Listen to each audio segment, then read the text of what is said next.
Look around at the symbols we associate with youth, peace, and global connection.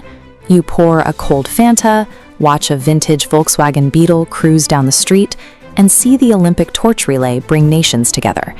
Every single one of these celebrated icons shares the exact same origin.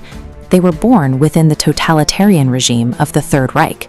We are usually taught that the Allies completely dismantled the Nazi war machine in 1945. The reality is much more complex. The victorious nations didn't destroy the infrastructure entirely. They actively absorbed the regime's research and development.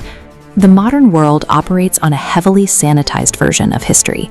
Tools originally designed for total war and social control were deliberately scrubbed of their ideological roots to fit into a peaceful post-war society.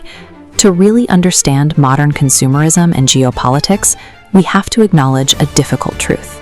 A significant portion of our daily lives is built directly on top of the appropriated, rebranded remnants of a fallen fascist empire. During the Second World War, international trade collapsed. Germany faced extreme economic isolation. Domestic branches of massive global companies found themselves entirely cut off from their parent corporations, forcing them into a strict survival mode. The German branch of Coca-Cola, led by Max Keith, faced a total US trade embargo. Without access to Coca-Cola syrup, they had to invent a substitute drink using whatever agricultural scraps were available in the country, primarily whey from cheesemaking and apple cider residues. That desperate rationing-era concoction was the original Fanta. But to survive the post-war era, Coca-Cola executed a massive corporate pivot. In 1955, they relaunched Fanta in Italy, replacing the scraps with sweet orange juice and presenting it as a bright, cheerful global commodity, erasing its grim origins. The automotive sector underwent a similar scrub.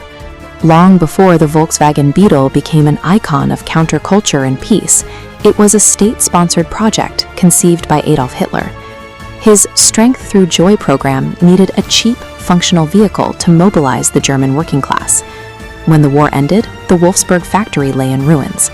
A British officer named Major Ivan Hurst realized that a destroyed Germany desperately needed practical transportation.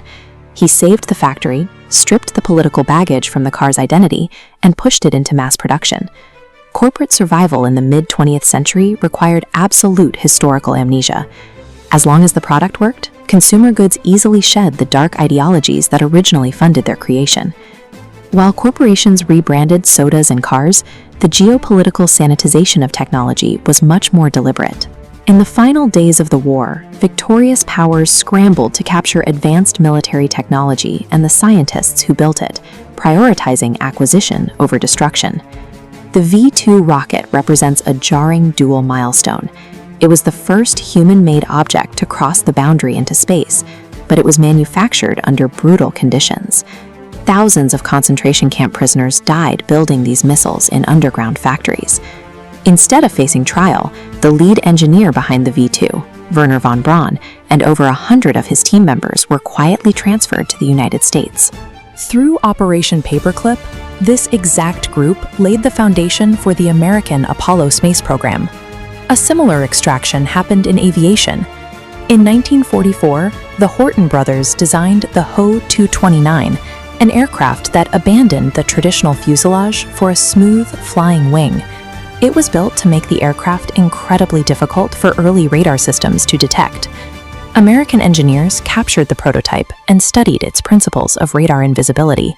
Those concepts sat dormant for decades, only to become the exact conceptual blueprint for modern stealth aircraft, like the B-2 Spirit bomber. Every major standard-issue rifle since 1945, from the Soviet AK-47 to the American M16, follows the logic of a single captured design.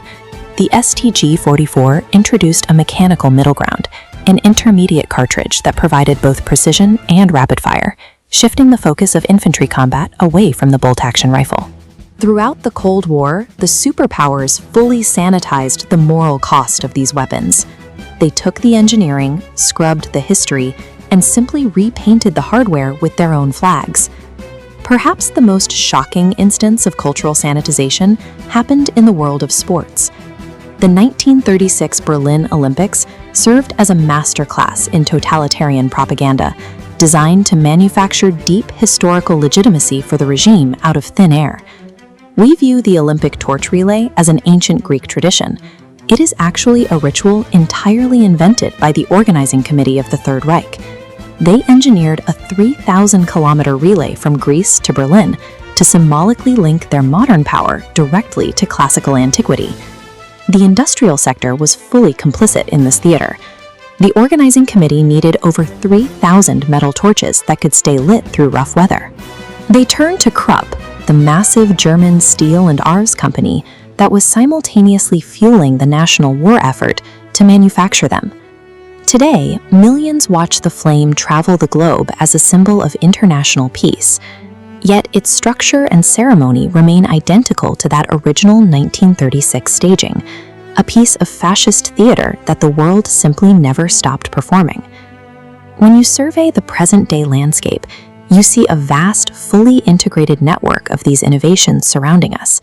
You see it from the 3 stripes of Adidas sneakers to the grade-separated lanes of the Autobahn, and from night vision optics to the rockets that carry satellites into orbit. This history exposes a stark philosophical paradox. Technology and innovation are morally agnostic. They possess no inherent allegiance to the ethics or the atrocities of their creators. Extreme wartime pressure, complete economic isolation, and total state control act as a brutal pressure cooker. That environment forces rapid technological leaps to solve immediate problems, leaps that ultimately outlive the very regimes that fund them. The regime fell, but the blueprints inside that pressure cooker survived. Those technical concepts were extracted and multiplied, becoming standard components of our modern world. Human progress is not exclusively the product of peace and morality.